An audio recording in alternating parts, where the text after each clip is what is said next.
Subject Hindi. Chapter number 6 में आज हम भगवान के डाके, जिसके जो कवि है वो है रामधारी सिंह दिनकर। उन्होंने ये कविता लिखी है।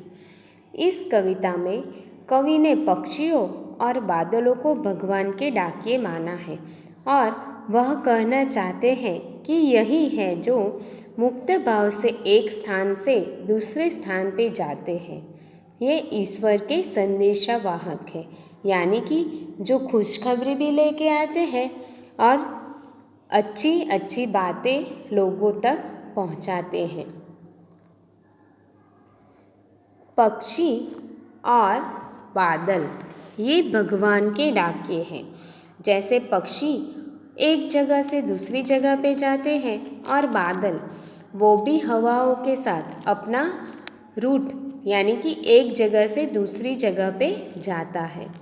ये भगवान के डाकिए हैं, यानी कि डाकिया यानी कि संदेशावाहक जो चिट्ठियाँ लेके आता है।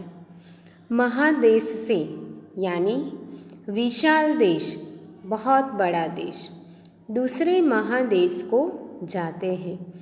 एक जगह से दूसरी जगह पे जाते हैं। जैसे लोग यहाँ से परदेश जाते हैं, वैसे लोग अपनी चिट्ठियाँ एक देश से दूसरे देश भेजते हैं। हम तो समझ नहीं पाते हैं कि हमें ये समझ में नहीं आ रहा है, मगर उनकी लाई चिट्ठियाँ पेड़, पौधे, पानी और पहाड़ बाँचते हैं कि जो वो चिट्ठियाँ लेके आते हैं वो सब उसमें मिला हुआ है। यानी कि पेड़, पौधे, पानी, पहाड़ ये सब उनके साथ है। वहाँ की जो सुर्खियाँ हैं, वहाँ उस देश की जो बातें हैं, वो सब भी इसके साथ अपने साथ आती है। वो सारी बातें हमारे घर में खुशियाँ लेके आती है। यहाँ पे हमें कवि ने कहा है कि पक्षी और बादल प्रकृति के वो डाकिए हैं जो साधारण डाकियों की तरह ही हमारे लिए भगवान के संदेश लाते हैं।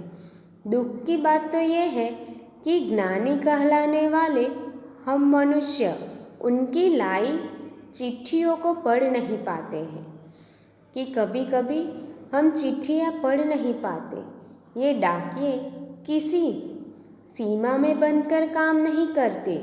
ये इंसान की बनाई हुई सीमा को नहीं मानते कि जो डाकिया है वो तो सीमा तक ही जाता है, लेकिन ये जो बादल और पक्षी का यहाँ पे उदाहरण दिया गया है तो उनको कोई भी सीमा रोक नहीं सकती, यानी कि वो कहीं भी उड़कर जा सकते हैं।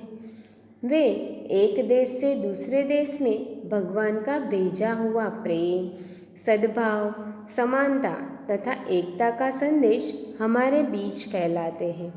यह संदेश हमारी समझ में नहीं आता, पर पानी, पेड़ और पहाड़ इन्हें भली प्रकार पढ़ते हैं। ये इन संदेश से प्रभावित होते हैं और उसी के अनुरूप व्यवहार करते हैं। दूसरी पंक्ति में लिखा है, हम तो केवल यह आंकते हैं, हम तो केवल यह आंकते हैं कि एक देश की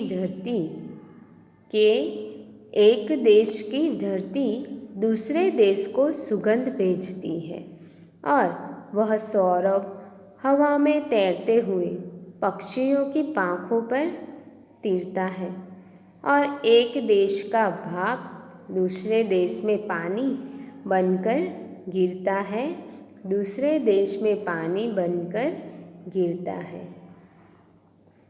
कि दूसरी पंक्ति में कहा गया है कि